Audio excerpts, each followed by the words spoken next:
What's up, freaks? It's your boy Marty here to introduce this episode of Tales from the Crypt. Keep it short. I had the immense pleasure of sitting down with Michael Krieger, Liberty Blitz on Twitter, founder of LibertyBlitzkrieg.com, somebody whose content I've been getting a lot of value out of for the last almost a decade, and somebody I've been waiting patiently to have a conversation with for quite some time. I was holding out to do it in person, but since the virus is sweeping the world, I figured we might as well do a remote episode because I think Michael's thoughts in these trying times are very valuable. This is actually a very positive and optimistic episode, so I think you guys are going to like it. This episode of Tales from the Crypt is brought to you by the Cash App. You freaks know all about them. They're helping us stack sats. They're helping us stack slivers of stonks if we want to, and they're helping us with their boost program. On the sat side, you can stack sats, sell sats, receive sats, send sats, and now they're making sats to standard. If you have an Android phone, you should be able to toggle and make it so sats are the standard. It's pretty incredible. On top of that, it seems like they're going to be rolling out auto buy feature soon, trademark, and stack sats on the Cash App. And now with Cash App investing, you can also stack slivers of stonks if you are buying the dip in these trying times. As the markets are going crazy, as the coronavirus shuts down the world, your favorite company is on sale, but it's still a bit too expensive. You can buy as little as $1 using Cash App investing. You stack a sliver of that stonk, and because Cash App is directly connected to your bank account, there are no 4 to 5 day waiting periods. You can start investing today.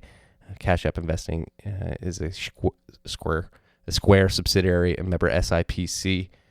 So if you download the Cash App, if you haven't done it already, make sure you use the code STACKINGSATS. That's STACKINGSATS. One word. You're going to get $10, and $10 is going to go to our good friends at Owls Lacrosse.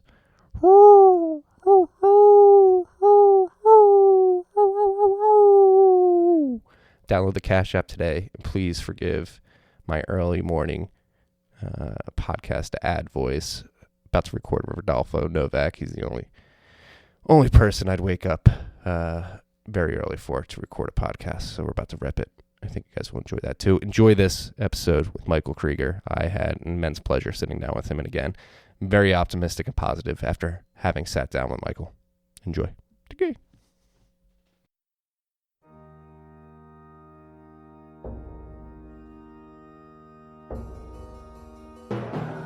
You've had a dynamic where money's become freer than free. If you talk about a Fed just gone nuts, all the central banks going nuts. So it's all acting like safe haven. I believe that in a world where central bankers are tripping over themselves to devalue their currency, Bitcoin wins. In the world of fiat currencies, Bitcoin is the victor. I mean, that's part of the bull case for Bitcoin. If you're not paying attention, you probably should be.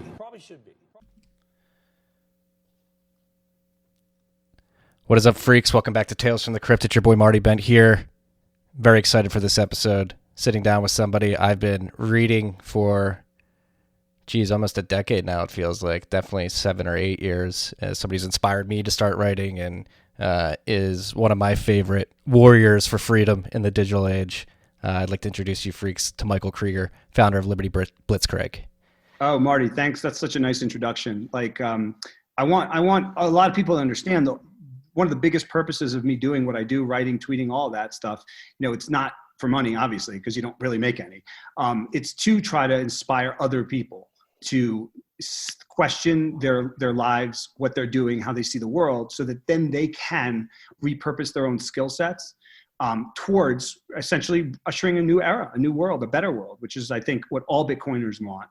We all know how completely messed up this world is. Otherwise, we wouldn't be involved in this game. So we're all, we're not just early, right? I think Bitcoiners are not just early adopters to Bitcoin. I think we're early awakeners, right? Like we're early to the whole game and how the whole game needs to change. So it's bigger than Bitcoin. I mean, we recognize Bitcoin is key, right, to this transformation, but it's obviously a lot bigger than just that. It's everything.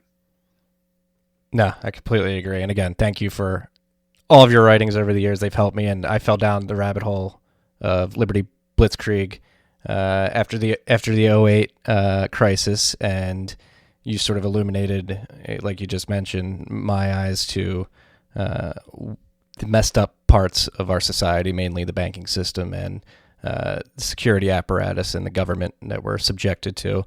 And it seems like we're in a very similar time, particularly right now today, as as Congress is passing a quote unquote care bill, another bailout, it seems. And it seems like this may be another inflection point where more people are awoken to the fact that we live in a very corrupt system. But we're going to get into a lot of things in this episode, but let's start with something that you've been passionate about since you started writing, which is the gold markets. And it seems like there may be, finally, this has been talked about a lot forever in the gold world, is the disconnection between the physical bullion market and the paper claims market. A lot of gold bugs seem to believe that the paper claims market sort of holds down the price of physical bullion, and it seems that I don't know whether it's because people can't transport gold due to the lockdowns caused by the virus, or if there's a material decoupling going on because too many people are demanding physical gold. But it seems like there is a wedge being driven between the physical bullion price and the paper claims price. Yeah. So just a little background on me, because probably a lot of your listeners don't know. I was on Wall Street for 10 years. So I'm quite a bit older than you, Marty. From 2000 to 2010, when I resigned, I was a commodities guy that whole time. I was an oil analyst in equity research at Lehman Brothers, and then at Sanford Bernstein, I was a commodities desk trading analyst. So I covered all the commodities, macro stuff, et cetera. So when the financial crisis hit, I was still on Wall Street on a trading desk. And when I saw the theft that was going on to benefit people like me, that's when I became quote unquote radicalized. That's when my entire perspective on everything, including my career, my success, the money I was making, came into focus. And I changed my entire life within a year or so. I quit, moved to Colorado, all in 2010. It was a lot of changes. But the thing is, back then, this was pre-Bitcoin, right? I mean, 2008, 2009, the crisis was pre-Bitcoin. And so to me, right, you go to gold, to sort of voice your displeasure with the monetary system. That was gold or silver. That was the way to do it.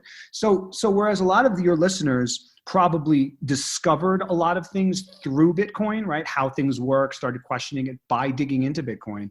I come from a little bit of a different perspective because I knew how rotten it was before Bitcoin. And then I was in a little bit of a dark place, right? Because I couldn't see a way out. I couldn't imagine what the new world could look like, right? Because gold obviously wasn't going to replace everything. We moved too far into the digital world.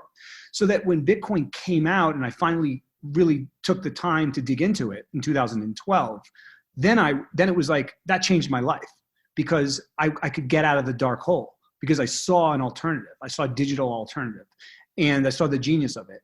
And so for me, it was like Bitcoin was what I'd been waiting for years, and it just appeared. And then I just got all into it. But to go back to gold, right? Since I've been following it for so long, more than a decade, pretty closely, probably since 2007 when I was on Wall Street. As you mentioned, yes, there's this idea which I adhere to, that the keeping the price of gold, right, down is a key to maintaining the financial system and the supremacy of the U.S. fiat dollar. I believe that is correct. What's interesting about right now is that for 10 years, you always do hear people saying, oh, well, like the physical market's tight, or it's so tight, it's going to break down, everything's going to break down. But it never does, right? It never does. But there does seem to be something different about what's going on now. I think there's two things to be aware of. First of all, in the past, you mostly heard coins being tight, right? Like you couldn't buy gold coins and all that. That's interesting, but not going to break the system. What matters is 100-ounce bars, 400-ounce bars, stuff like that. Like that needs to get tight for it to really matter, okay? And so what happened earlier this week is at the COMEX, 100-ounce bars, there was a failure to deliver. And so now what they want to do at the CME is introduce a new contract where you can settle with 400-ounce bullion bars from the LBMA in London, et cetera, et cetera. Okay, now there's a few things to be aware of here. as you mentioned, right, refineries and production of gold is shut down in a lot of ways. So of course that's going to impact, right, the supply of this stuff. But here's the weird thing. If that's the case, okay, if all of a sudden there is tightness in supply, what is a market supposed to do? Market's supposed to go up in price. You go up in price to clear the market, right? You don't just freeze a market. And it seems that the gold market's sort of freezing right now, right? The deals aren't getting done in the way that they're to meet demand, which means there's no market, right? There's no real market for precious metals because the price is fake.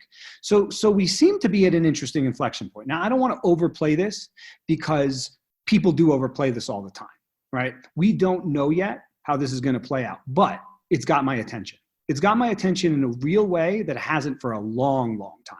So I think pay attention. This guy, Roy Seabag, which I've been retweeting today. So he's part of Gold Money, right? Which buys physical for its customers and stores them in vaults overseas, right? I think Europe and Asia. He's a great resource right now because he is actually buying physical bars for customers as we speak. And what he said today was that he had 100 million to buy. He was able to get it, but he can't get more than that, what he wants. And so he's actually asking, if you're a bullion bank, if you've got bars, I'm in the market, right? But he's saying he's having trouble getting supply. So, he has you can say, oh, the guy runs a gold company and all that, but I don't take him as someone who's gonna lie about this. I mean, your credibility is just totally shot. He runs a business. He's a public person. He's not an anonymous guy just blogging about it, right? And he's actually in the physical market. So I take what he says seriously. So we'll see how this plays out. But what I want to point out is that, and this is important for Bitcoiners too. I know a lot of Bitcoin people don't like gold. I'm personally a fan of owning both. But while accepting that Bitcoin is the genuine revolution, right? I mean, that is the revolution, but you should still own gold, in my opinion. But the key is this affects everything. Because if the gold market actually is an inflection point where things really start getting disruptive and changing, it'll wake people up to Bitcoin too. It'll wake up a whole new generation of people to what is going on. Can you even imagine? 99.9% of the world has never thought about gold for more than 2 seconds in their lives, right? All of a sudden, what if the gold market just blows up? I mean, you're going to red pill so many people because of that. Well, what would that blow up look like? It would just be a complete collapse of the paper claims market and physical bullion would skyrocket in price. Right. So it's hard to say. So right now, as I mentioned, there doesn't seem to be anyone really making a market in the physical market. Okay. So I think one of the ways it could look is that, yes, you get people actually making a market for bars. So let's say someone like Roy's like, okay, we're in the market, how much do you want for the bar? Maybe he does it. Maybe he fills that. And then you can actually have a physical bar market that's trading at a price that is disconnected from the paper market. That's possible. There are a lot of ways you can have all sorts of paper markets blow up. You can have the whole entire derivatives market blow up. It's beyond my comfort zone to speculate specifically how it'll go down, but it will be a domino, right? I mean, if you think coronavirus as a domino, which I do, right? It's like the first kind of domino to start tipping in the financial system and the geopolitical environment as well, by the way. Something in the gold market could be another domino and then another domino, right? I mean, it's the whole thing, as I think you concur, is the financial system globally is a racket, right? It's just made of phantom prices. And what I like to talk about a lot, I recently did this in another interview, and I don't think people think about this as much, but the U.S. is actually, people think it's this military empire. I actually think it's an industrial empire, but it's really a financial empire since 1970, right? Financialization took over with the fiat USD. And so the way that the U.S. actually exerts power, of course it has a strong, big military everywhere, but it can't pay for all those bases without the fiat reserve USD, right? So we have a financial empire that relies on this reserve currency. And so, if gold starts exposing a bit of the racket in the financial system, you can expect more dominoes to fall after. So that's one of the reasons I'm paying attention. Yeah. And just diving into what you just described there, the financialization of our economy over the last 5 decades has led to some weird situations. Like our supply chain has been completely globalized. We're not industrial anymore. And we're finding as this virus slows down the economy, that's leaving us pretty vulnerable, in a vulnerable spot. We have no local strength, if you will. And then on top of that, as we have financialized the economy, this has pissed people off. We have weaponized our monetary system and the financial system, and it seems like countries like Russia and China may be posturing to move away from that, which could be another domino that falls because of this virus and the slowdown in the global economy. Things are fucked, man, and so that's what we were discussing before we hit record.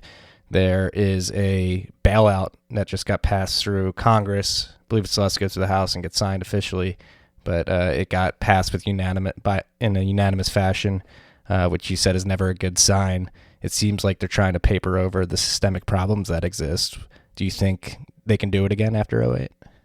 Yeah. Okay. So that's exactly right. Like, as we were talking about earlier, I see this. Okay. First of all, I see the entire 21st century as just trash, right? For the US, like complete dystopian garbage.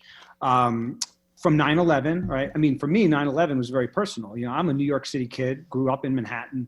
I worked on Wall Street. I was there in 3 World Financial Center on September 11th. I saw the first tower come down, like in person. Saw the second one I saw one come down in person, one from television.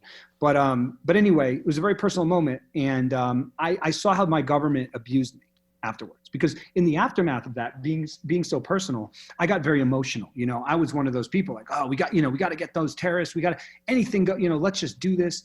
And then years later, when I started really sort of figuring out some discrepancies with that story, and also witnessing how quickly we were stripped of civil liberties, I got very angry. You know, that was like that was one of the early steps of sort of me changing as well, is realizing how clearly my own government, or the people that control the government, intentionally, emotionally used my vulnerability to take advantage of me.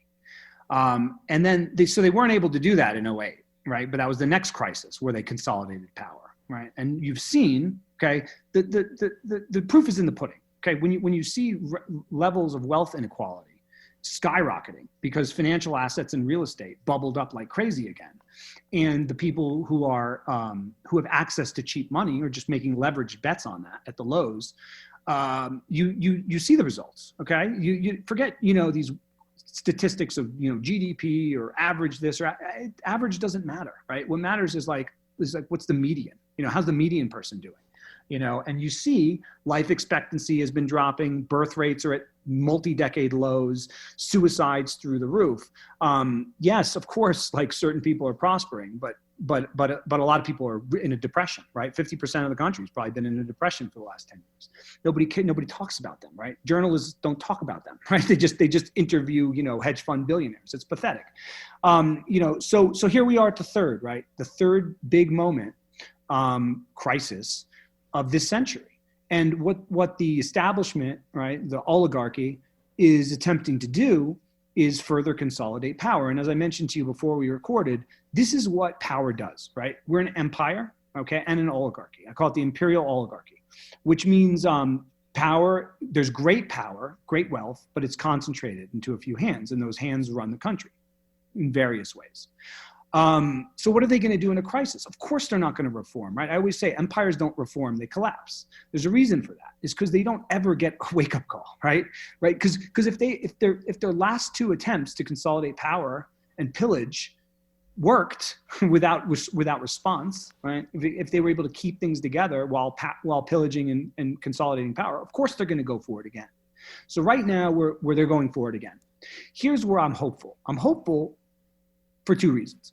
First, the system is way more fragile, way more Ponzi-ish than it was then, because they just built another Ponzi over a Ponzi over a Ponzi.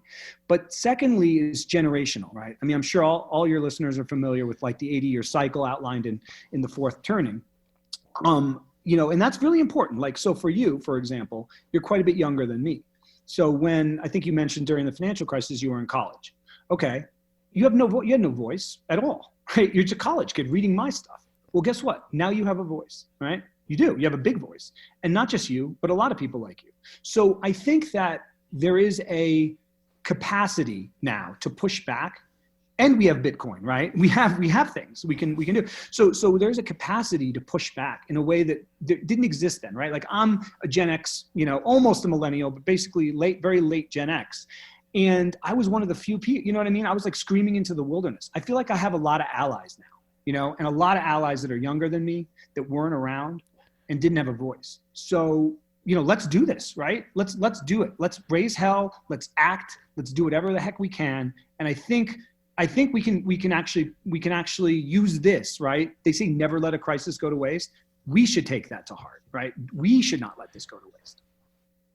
No, I agree. And I think what they're trying to push through right now is definitely going to piss a lot of people off. Our boy Rudy Havenstein tweeted out a Wall Street on Parade article, which highlighted one of the sections, and the powers that they're trying to give the Fed are pretty ridiculous. The text of the final bill was breathtaking in the breadth of new powers it bestowed on the Federal Reserve, including the Fed's ability to conduct secret meetings with no minutes provided to American people.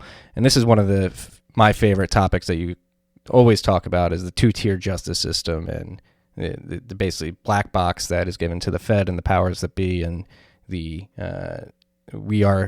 plebs are subjected to all the laws by the letter of the rule, where they are allowed to just do whatever they want behind closed doors.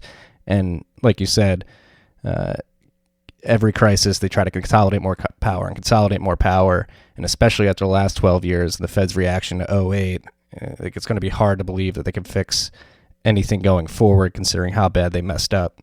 The response to 2008, we're already right back where we were, and now they just want to consolidate power more and not tell anybody what they're doing, and just bail out the banks and give money to the banks without any recourse at all. Right. So this is one of the key things that I've been trying to get across recently. I wrote about it in my repo article, and I wrote about it this past, my latest article, which was titled Power Grab. The Fed, right? We like to talk a lot about, this is what the Fed's doing and this is what I think it's going to lead to. Fine, right? But that's small picture stuff, right? We should always be big picture here, because the system itself, right? Like the way power functions is the key. If we don't understand how power functions, we can never fight back against power and create a better system, right? Because you're just going to constantly be fighting for scraps, right? Which is what most politicians do. Most mainstream political movements are basically like, please let me have some scraps, right? Like raising taxes, right? That's just going for scraps. It's keeping the system in place. But like, let me have some food off the table. That's not real, right? That's just being a slave. So with the Fed, it's the same thing. Why does the Fed exist like it does? Okay. Now, personally, I don't think we need a central bank. I know you liked my tweet last week where I was saying that, from 1842 to 1913, the U.S. had no central bank, and we had a booming economy, right? Railroads, like all sorts of stuff. Car was invented. Flight, right? So we don't, in my opinion, we don't need a central bank. But these are the questions we should be asking, right? Do we need a central bank? Is it necessary? Okay, fine. Let's say you think we do. Okay. Well, certainly there's no justification for a central bank acting like this one does, right? Like if you're going to have a central bank and you're saying it's in the national interest, then there should be public debate over everything that the Fed does, because the Fed is throwing trillions of dollars around, right? That's what they're doing. But they just do it, right? They just act. They don't have to ask anybody. They just do stuff. And this is where, this is a big red pill, I think, for someone, if we can get it across to them. Like a lot of people, their eyes glaze over when you start talking about, this is how the Fed does things. This is what it. Why don't you just ask them, listen, we have a central bank, right, that's in charge of the U.S. currency and creating it, right? And, the banks create currency too, but you know what I'm saying, like high powered, like, right? Why is there no public oversight, really? Why is there no debate on what they're doing, right? Shouldn't that be something that the public gets to decide on? Like, shouldn't the public be able to say, hey, if you're printing 2 trillion, send me 2 trillion worth of checks, or let's build high-speed rail, or whatever. Like these are decisions that should be, the public should be consulted on if we're going to allow that kind of power, because this is the greatest power that there is, right? So that's what I really want to get across. We should be questioning the entire apparatus. Yeah, well, I think Neil Kashkari on Sunday really fucked up by admitting that the Fed has unlimited cash that they can print, and that had people start to question, well, if you have unlimited cash, why do we pay taxes at all? Why don't you just print the money? Exactly. Like, why do we pay taxes? And also, who gives you the authority to just make these calls? You just, anytime, and look, one of the things that I wrote this piece all the way back, I think to 2013, it was called The Stock Market, Food Stamps for the 1%, where I was explaining that the stock market going up, like, people have been conditioned, right, stupidly, to think that the stock market going up is good for them, or it means the economy is good, but that's rubbish, right? That's just not true. First of all, you have to ask who owns most stocks.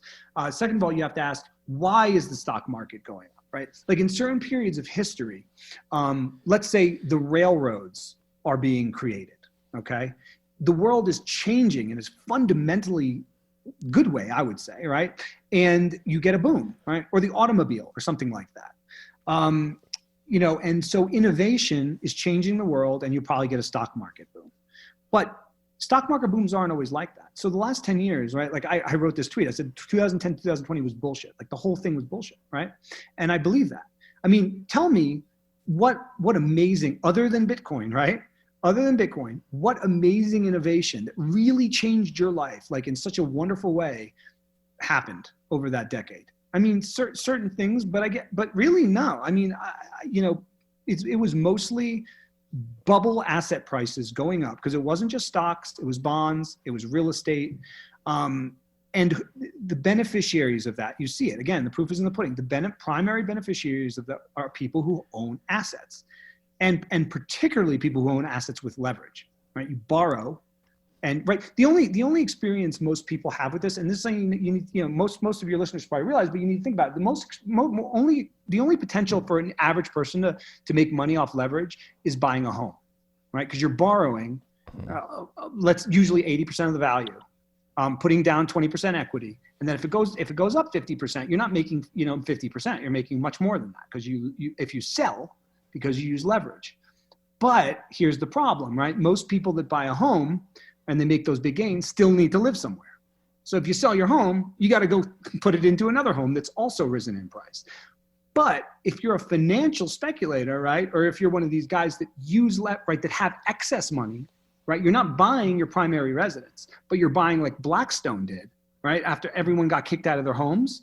You're borrowing and you're buying thousands of homes, okay, across the country, and then renting them out. That's how you make real money, right? Because you're using a huge amount of leverage and you're speculating on assets. And so people need to understand that is essentially the economic model of the United States and the oligarchy. Yeah, it's how Warren Buffett, that's one of his plays too. Berkshire Hathaway has that huge real estate business as well. And I want to go back to the sort of black box nature of the system and bring Bitcoin into it, because I was talking about this the other day, on Twitter. Like, my favorite Bitcoin meme of all time is Bitcoin Sign Guy, because he's holding up Buy Bitcoin behind Janet Yellen, while the headline under her is we will not have the Fed audited, or something like that. The Fed cannot be audited. And just the juxtaposition of Buy Bitcoin, which is audited every 10 minutes. If you're running a full node, you can audit it from your computer, from the comfort of your own home. And I think that's very important to help people sort of wake up to the fact that, hey, we can have a better system that is more transparent and you can participate in. But I think people are so confused right now. Like you mentioned, they don't even understand what the Federal Reserve is or how it operates. What do you think we need to do? Do you think, and that's something you were tweeting yesterday too, you need to speak to the people who are open to these ideas. And I think that's something that's frustrating for me, is that you just want to shake people, but people just seem to not want to understand. Yeah, exactly. And so this sort of plays into my series on spiral dynamics and human consciousness and how important that is to actually building a better world. Why I think this moment is so crucial, and why I'm actually optimistic this time, not 3 months from now, right, but like 3 years from now, is that I know these moments are the moments where you can expand consciousness. You can also go the other way, right? But these are the great moments where you're shaking to your core, right? Or a lot of people are, right? Because everyday life has been suspended. Okay. So people are at home, right? People have extra time to read. People are wondering, wait a minute, like, should the healthcare system work this way? Like, what's going to happen to me if I get COVID, right? Things like that. With money, like, wait, $2 trillion, wait, what? I get $1,000 check? So this is the time where people like us, okay, are going to be really important, not as beating people over the head with, don't be a sheep, but instead, which is why I'm really trying hard to be more sort of like encouraging in my tweets and my writing, because I don't want to make people fearful. I want to make people realize that, and I truly believe this. And I think it's clear that it's the case. Humanity in general is completely shackled, okay, intentionally, systemically, okay. The systems we have in place are designed to keep humans outside of their potential, outside of their capacity, via debt, via propaganda. Okay, the whole thing is set up to keep people working the plantation essentially and not thinking too much. So what I think is going to happen now is this is an opportunity for hundreds of millions, if not billions, potentially, of people to open their minds. And I think their minds are open right now, and they are looking for answers, or they are looking for people that are asking the right questions. And so our job is to be there for them, right? In as a optimistic, I think, way as possible. Saying, listen, there's no reason we have to live this way. There really isn't. There's no reason we have to live under a system like this. And I do fundamentally believe that the only reason the system sustains itself, it's not because, look, empires always come and go. Governments always come and go. Nothing lasts forever, right? You always think it's gonna, right? But it doesn't. Like the most totalitarian regimes end at some point, right? They always do. So this is gonna end. The key is to create what's next in a good way, right? In a better way. And the only way we're gonna do that is if we're not operating out of fear, but we're operating out of sort of optimism, and also there's reason to be optimistic. It's not crazy, again, because there's no reason we have to live this way. So I think for us to be able to explain to people, hey, this is essentially how the system works. There are alternatives, right? Bitcoin was created, okay, in a very thoughtful, conscious way, not just to fight back against the system, but in the right way. Right. And I always like to say with Bitcoin, it's not, I know a lot of people say Bitcoin solves this, Bitcoin, that's not really my thing. I think Bitcoin is more of the teacher, right? I think it's a teacher. It can teach us how to apply, right? So if you take the lessons of Bitcoin and you can apply them to everything, okay? Everything in society. Okay, nobody is in charge. Nobody is in control. It's for the people. The person, right, or people, whatever, Satoshi, who created it, gifted it to mankind. And in the process, has a lot of Bitcoin worth a lot of money, but that's not been moved or sold, if that's still correct. Still correct. Right, so still correct. So look at that. Right, that was a gift to mankind, and it shows us that it can be done. Right, not everything needs to be patented, right, and controlled, and it's people. And the other thing I want to mention, which a lot of people don't, and this is where I actually have a big issue, and I haven't written this post yet, but I'm gonna, about individualism, and this is where I think libertarians, I'm not one, right, because for a lot of reasons, people tend to think I am, but I think libertarians have lost the plot in so many ways. And one of the ways that they've lost it is with this idea of individualism. I'll give you my definition, and I'll give you how I think libertarians tend to see it. A lot of libertarians seem to think like individualism means I, right, or someone else has the right to just, or the destiny to just use my talents to make as much money and power as I can, and nobody, no government, nothing else should be able to stop me. I'm so smart and so gifted that I'm going to be king of the world. Okay, and that we shouldn't try to restrain that at all. Right? And that it's all going to work out, right? I don't buy that, right? I don't think history proves that's correct. My definition of individualism is empowering, right? Sort of like the Thomas Jefferson ideal of the yeoman farmer, right? A nation of like yeoman farmers. The idea behind that was just like independent people, independent Americans, for the most part, not because you don't rely on a community. Of course, community is huge, but because if you're empowered, right? If you're not a debt slave, if you have the capacity to survive or the financial resources to be okay, you're a benefit to everybody else. Okay, because you are not you're not as easily manipulated.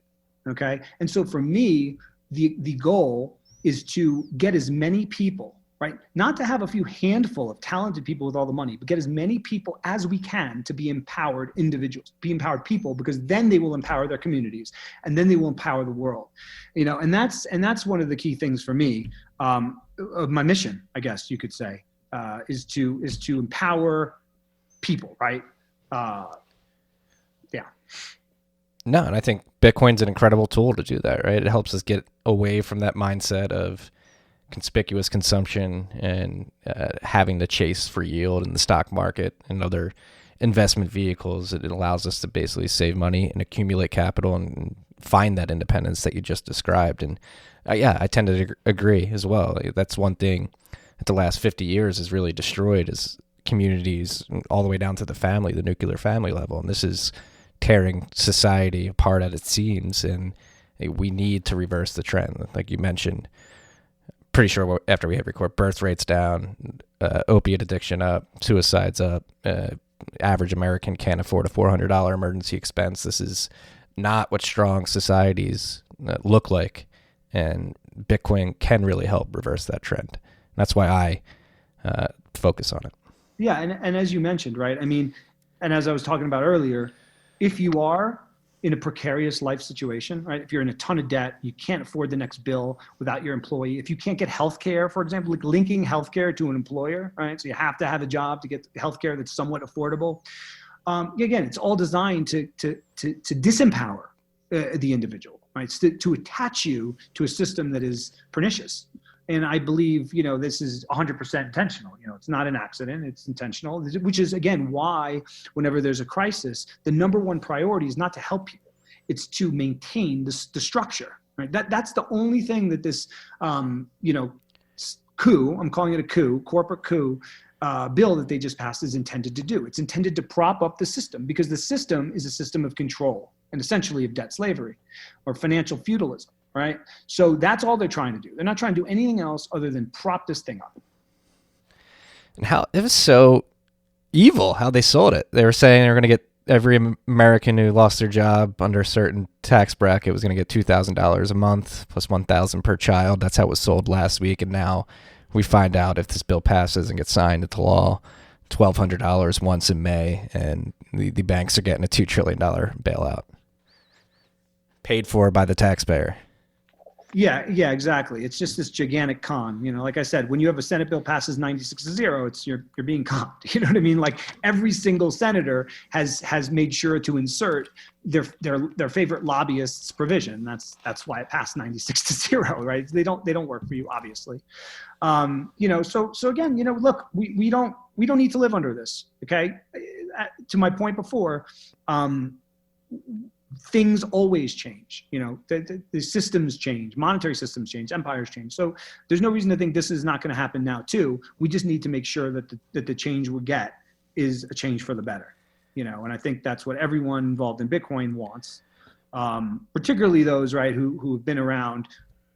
Of course we all care about price, right? But I mean, if that's your whole, if that's your whole thing, then, I don't think you get it.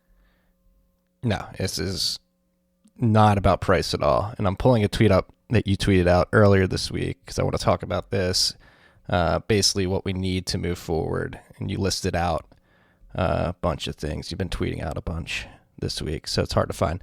About localism, we need to strive towards localism, growing our own food. Yeah, I mean, I can, while you look for it, I can sort of summarize it because I know what you're talking about. So what I said is, okay, this is what we need. We need more empowered individuals, less oligarchs. Okay, we need more decentralization, less centralization in empire. We need stronger communities, less central, less power in DC. And the big thing here is, right, so let me try to frame this in a way that I think is really helpful.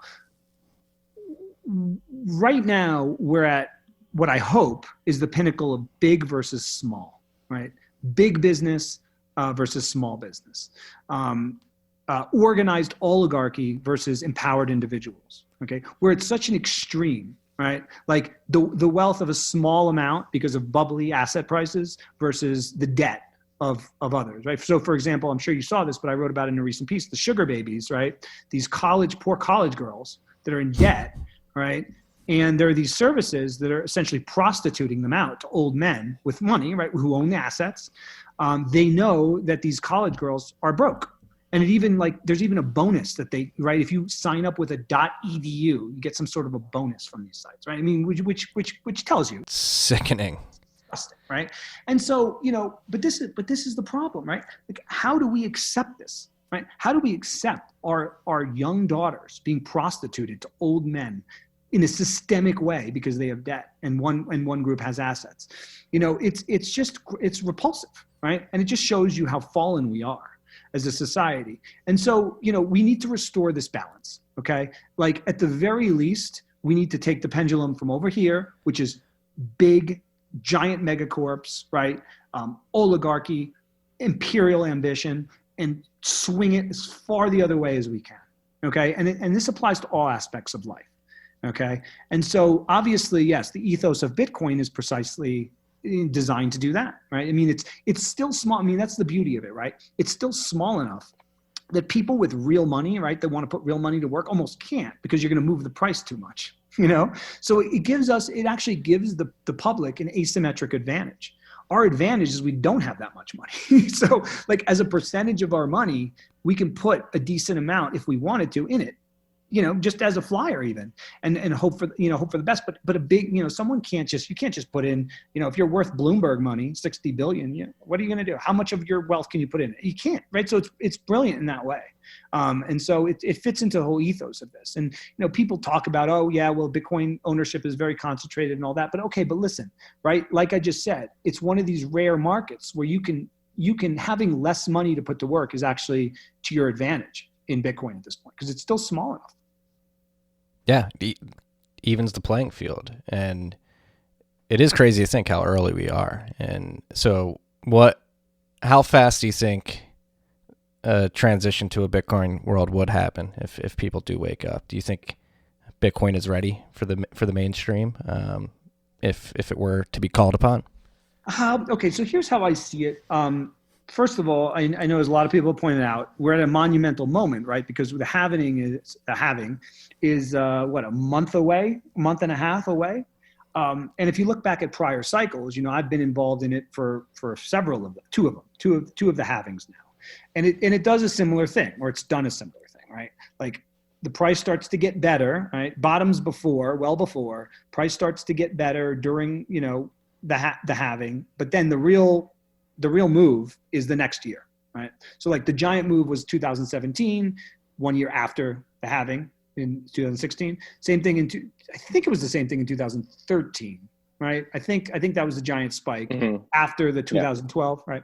Okay, so as of now, I mean, everyone got so freaked out. Bitcoin has died. I couldn't believe how much of that I was seeing in the 4,000s, right? Like the 3,000s, like all these people all of a sudden were like, it's going to zero, it's dead. I'm like, you people need to like meditate or something. Like, what are you talking about? It was really weird. But anyway, I saw that from a lot of people, like big accounts too, and that was just a sign to me. Like, so many people were telling me Bitcoin was dead right at the low. And so, but as far as I'm concerned, the cycle looks pretty much in place that we've seen. Next year would be it would be a giant move, which starts this year. Of course it could be front end loaded. We could get it this year because of the circumstances of the macro environment. But I do think this ties into what I said earlier, which is that we're in a potential red pill moment for the masses. Okay, for those that are not looked into Bitcoin, let's say, right? But might all of a sudden, because they're just like, wait, what what is going on here, right? And so what really surprised me, actually, okay, because as you know, I've been in Bitcoin for a while, was I actually didn't really see 2017 coming. I mean, I'm a hodler, of course, but I didn't, I hadn't been paying so much close attention, and it took me off guard in a good way.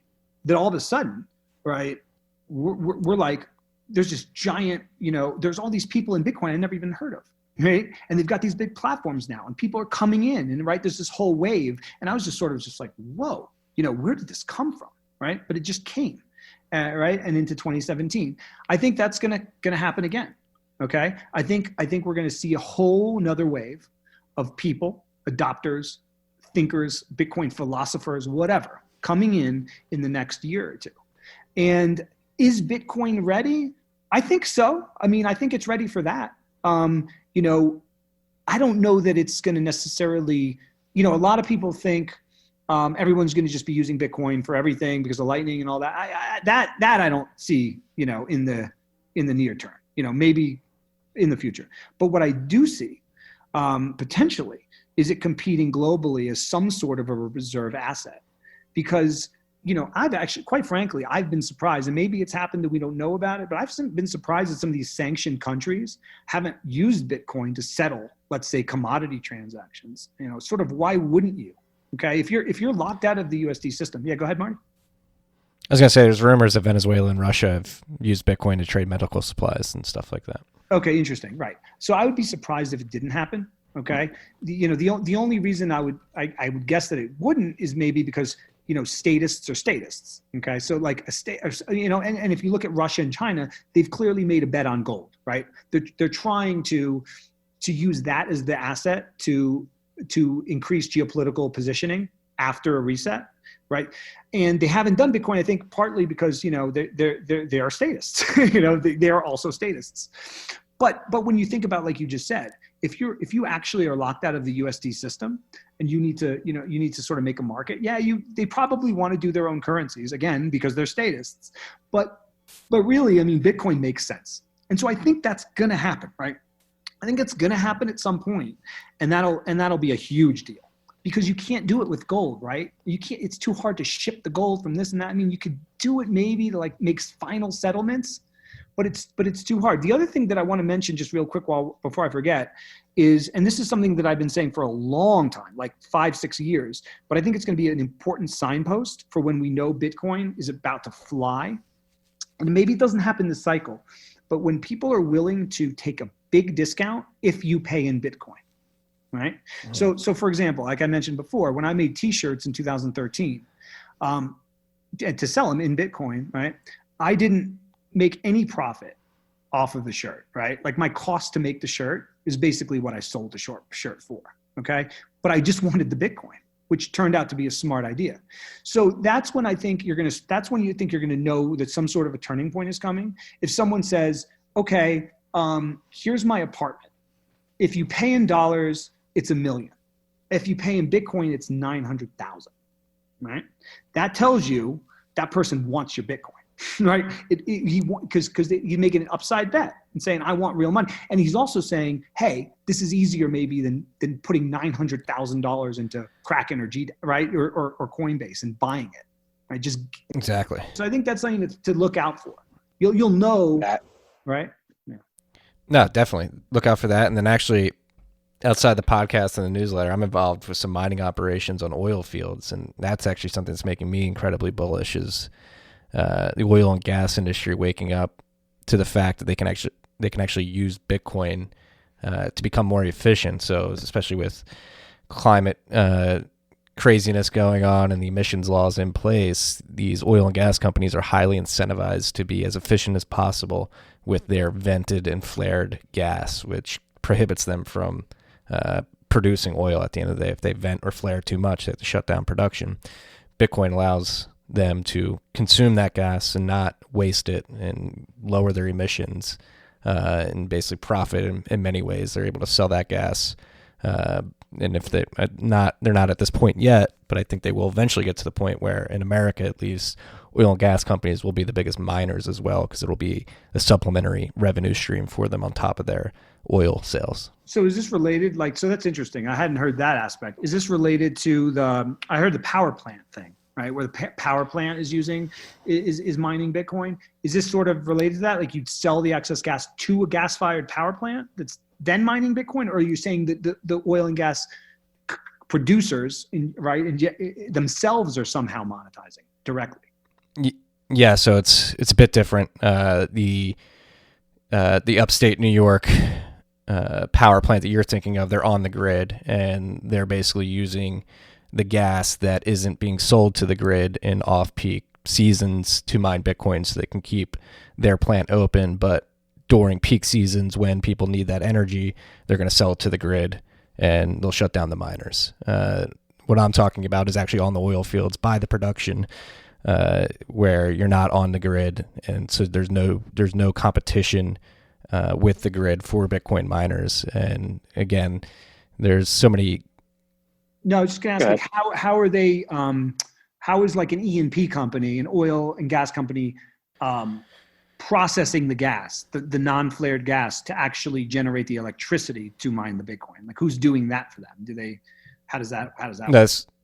So that's where we come in. We are basically, we market ourselves as a flare mitigation service where so the big problem they have with the gas particularly is they can't transport it to cities.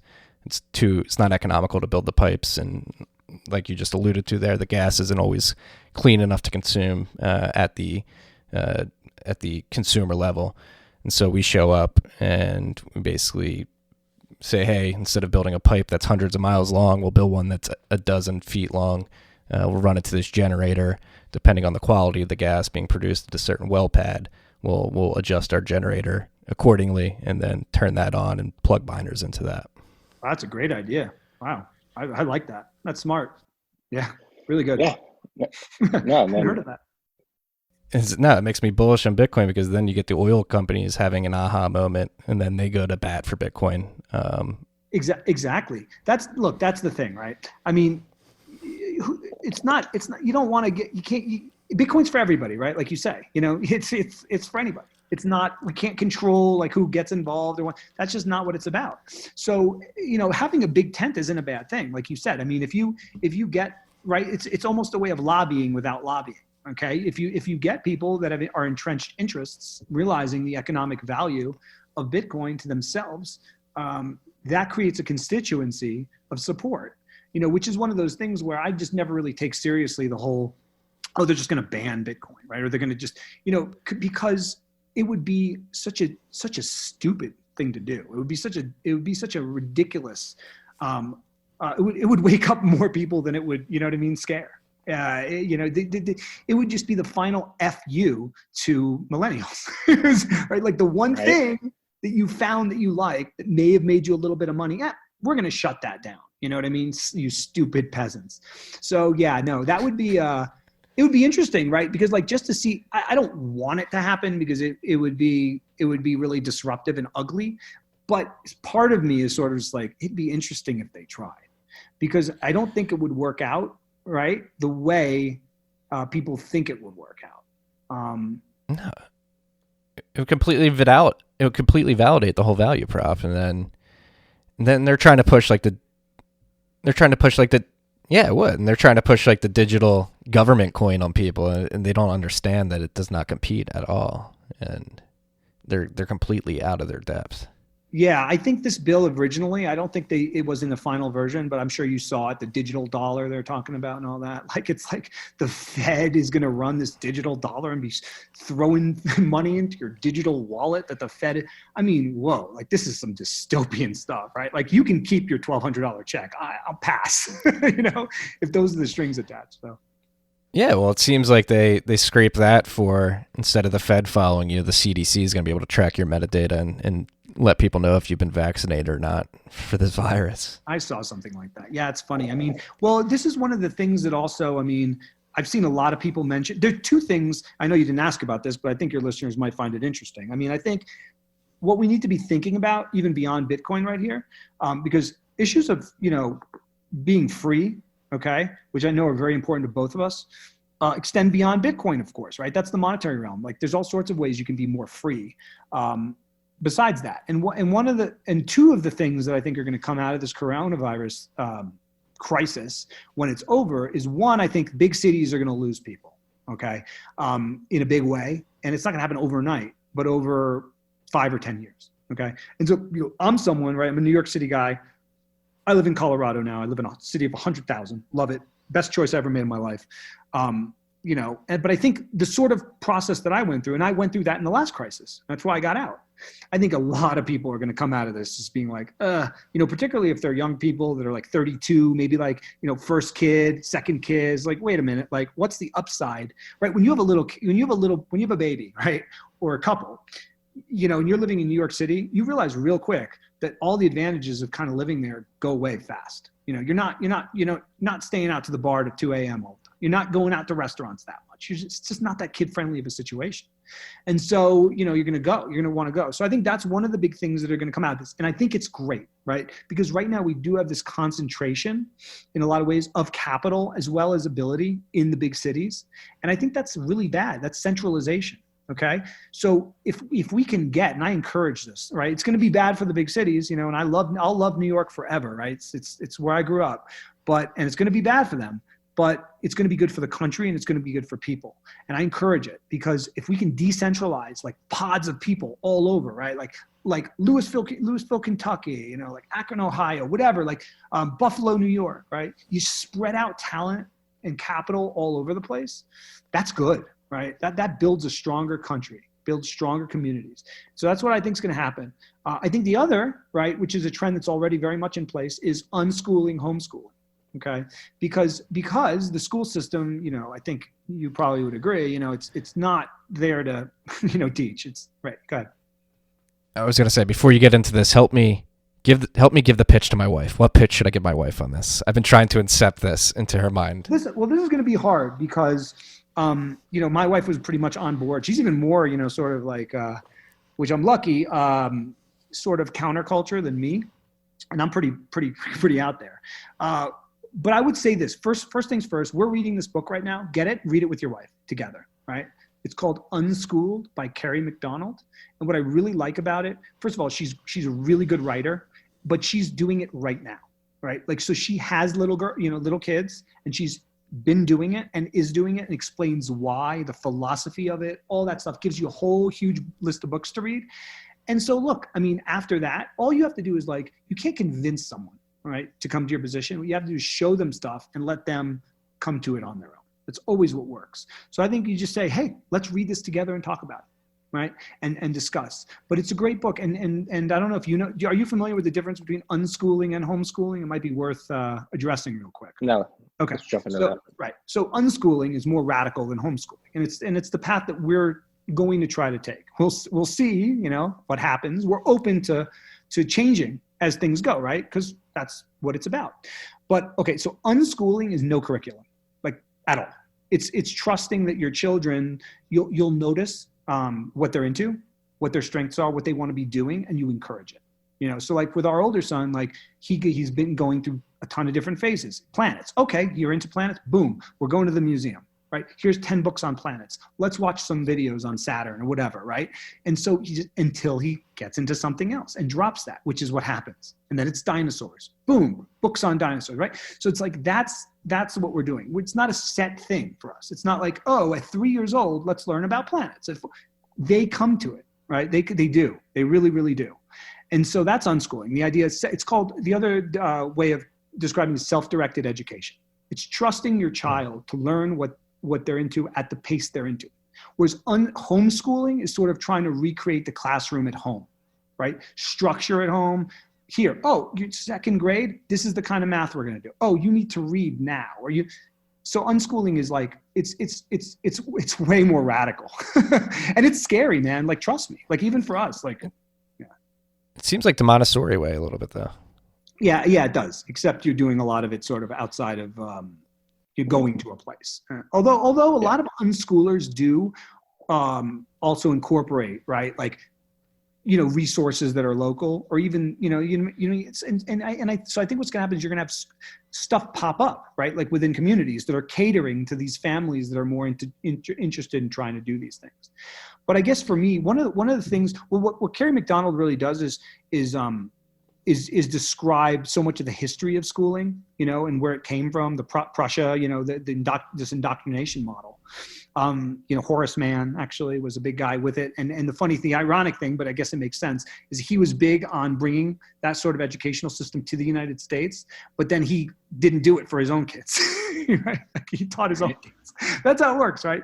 But it's a great book. And one of the things that really hit me, I mean, as being a parent of 3 now, I see it, right? Like she says in the book, she's like, okay, well, look at that. Look at all the things your kids learn to do without school, right? Without you doing anything, crawling, walking, talking. Those are big things, right? And your kids are doing that within a couple years with no formal education and, quite frankly, without you trying. So if they can do that, imagine what else they can do with the proper guidance on their own, right?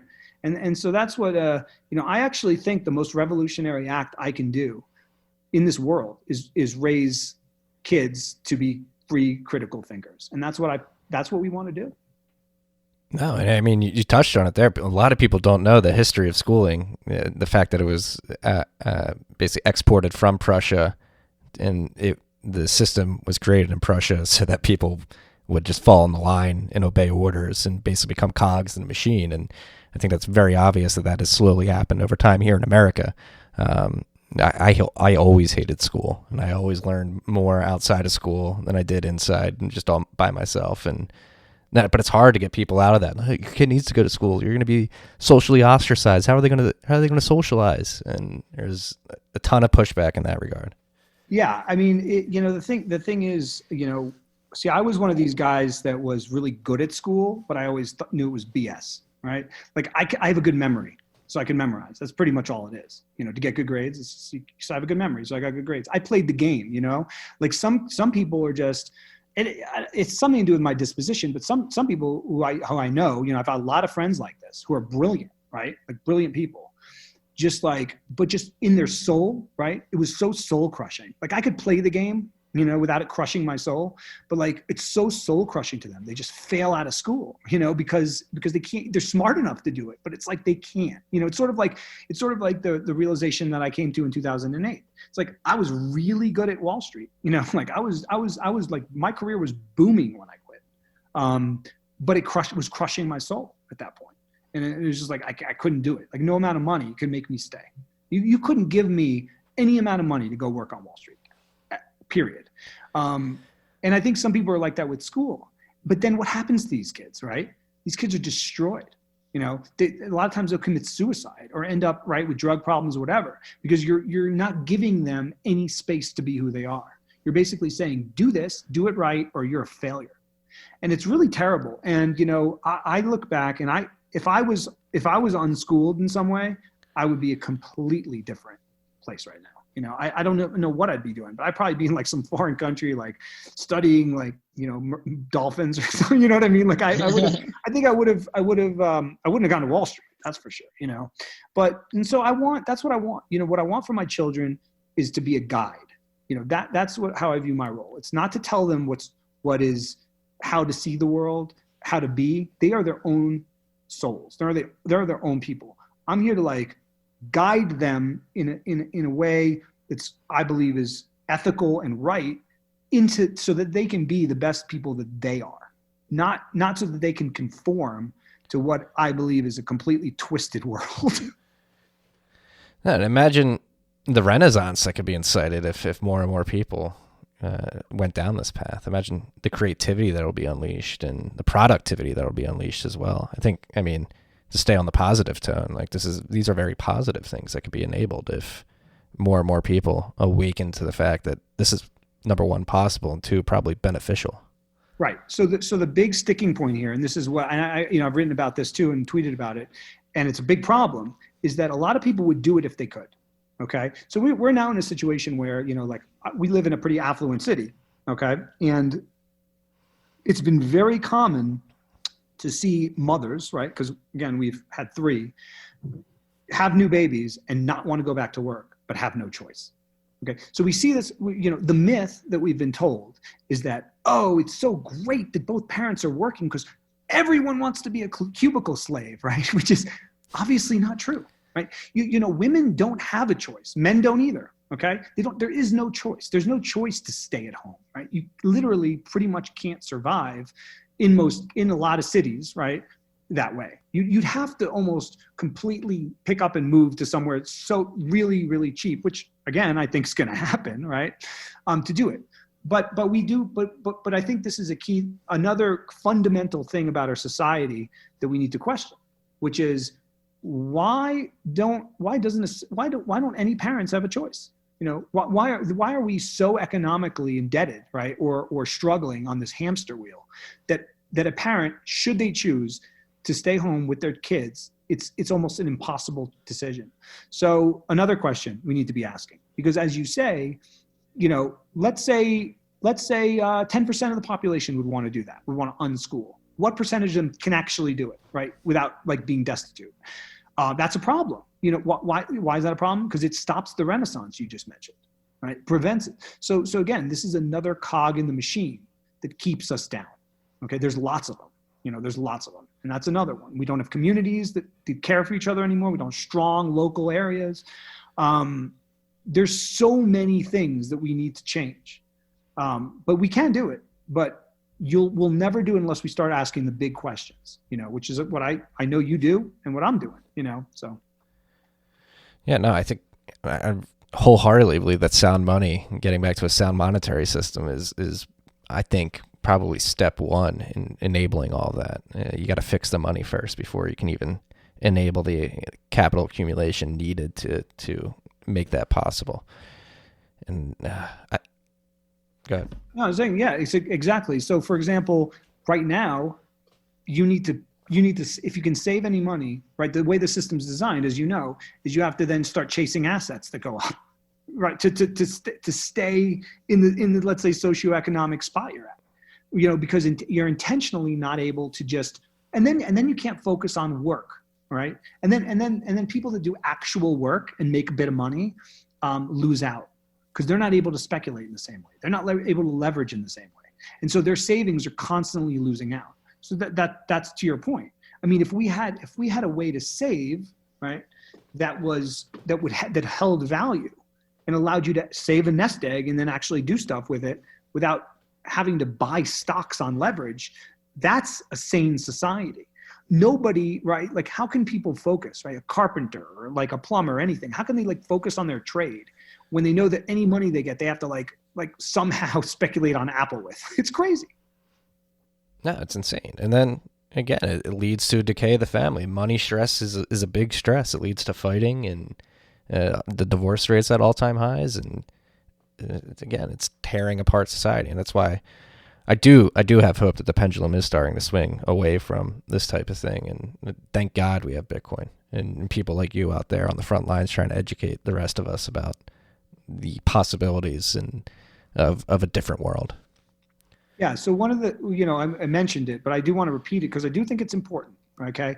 I think, you probably have a lot of youngish listeners. You probably have a lot in their 30s, young 30s, who are just starting families or thinking about it. One of the things that I really want to hit home with is please consider, particularly if you are in a big city that's expensive, consider moving out. Right. Because that will give you some degree of freedom. Like real estate prices are going to start dropping. Right. They almost certainly will, unless they can just totally prop this thing again up real quick. Even so, you're probably going to get an opportunity to get a home in a cheaper place for a decent price. So I would encourage people to look at, this is a big country and there's a lot of interesting places out there.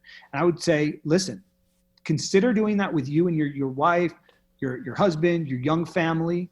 Because if you can take down your cost of living, okay. So for me moving from New York to Colorado, I was able to cut my rent, because at that time I was renting, by 70% by just making that move. Okay. And if you can do that and be financially okay, whether it's remote work or whatever you're doing, and a lot of Bitcoiners can do that kind of stuff based on the sort of skill sets that they have, I would encourage doing it. Because the moment you take your cost of living down significantly, there is freedom in that, right? There is freedom in potentially, maybe one of us can stay home with the kids now, right? Or maybe I can grow a garden for part of that, whatever it is, right? There's freedom in not chasing that carrot too much. As someone who was on Wall Street, I always remember, and let me tell you, almost everybody thought this. Everybody was like, who goes there in their 20s is like, I'm going to retire by 35, right? I'm going to make so much money. I'm going to be retired by 35, or I'm going to be retired by 40. You know how many are? 0. right? Almost nobody. Okay. So it's like winning the lottery, right? It's a dream. It's a fantasy. So I think people should stop, if to the degree that you are caught up in that fantasy, probably don't think about the world that way. And it's also that sort of mindset also encourages you to live life in a way that you don't want to be living, because you're chasing a carrot. You know, you should be trying to make, if you're in your 30s, I mean, you should be trying to make, you know, your life and your young family's life as like joy-filled and productive, but healthy as possible. You know, the carrot of like making $50 million and retiring, like, okay, I mean, it's like 1 out of a million. Okay, it's not going to be you. And then you're going to be chasing that carrot to wake up one day and realize, holy fuck, I missed out on everything. Exactly. Like I look at it like, I mean, I'm probably never going to retire, you know, because I'm just doing life. You know what I mean? Right? Like look, I get it. Not everyone can do that, but I'm saying like that should be the goal.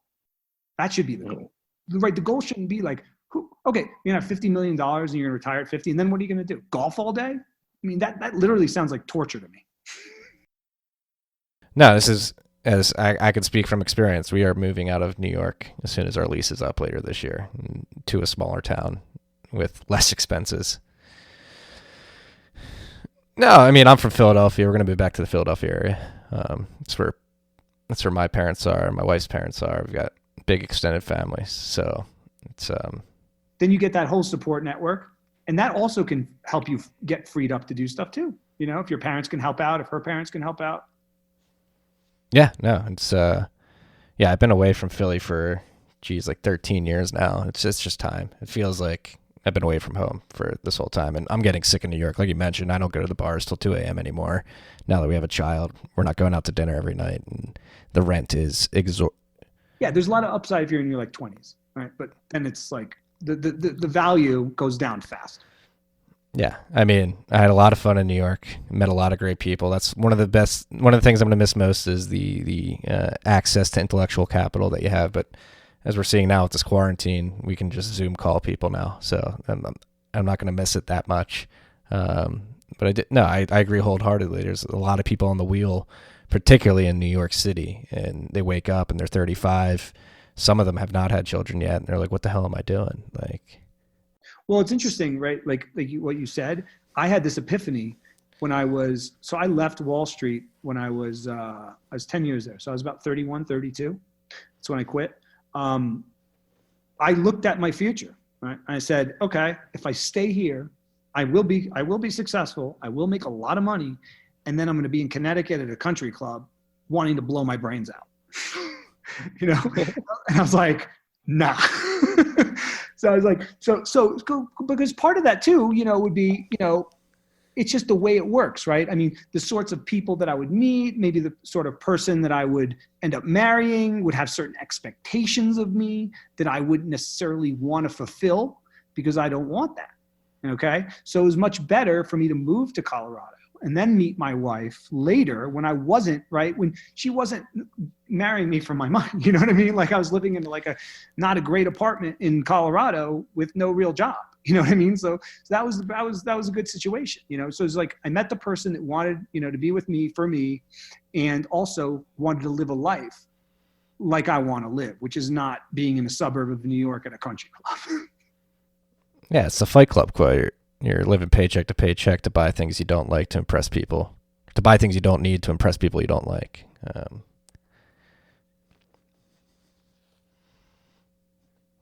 Yeah, seriously. Yeah, no, I think I lucked out in that department too, as well. Thank God. It's the most important. It's the most important decision you'll ever make. Yeah.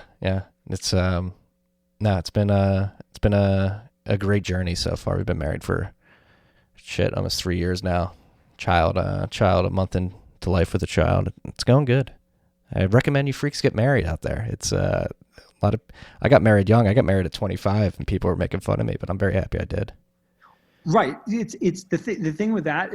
It's so variable based on the person and circumstances. You know, like for me, we didn't have our first kid till I was 37. Okay. But that's not because I wouldn't have had a kid earlier. It's just you gotta have the right situation, right? The right circumstance, the right person. Yeah, if the right person's there and you feel like it's the right time, you go for that. You know what I mean? Like you're that's, for me, I would have been a bad dad at 20. I would have been a bad dad in my 20s. I know that for sure because I was an egomaniac, obsessed with myself and my career. It took like I said, it took that financial crisis to sort of shake me out of my, bullshit existence. And then I was ready, right?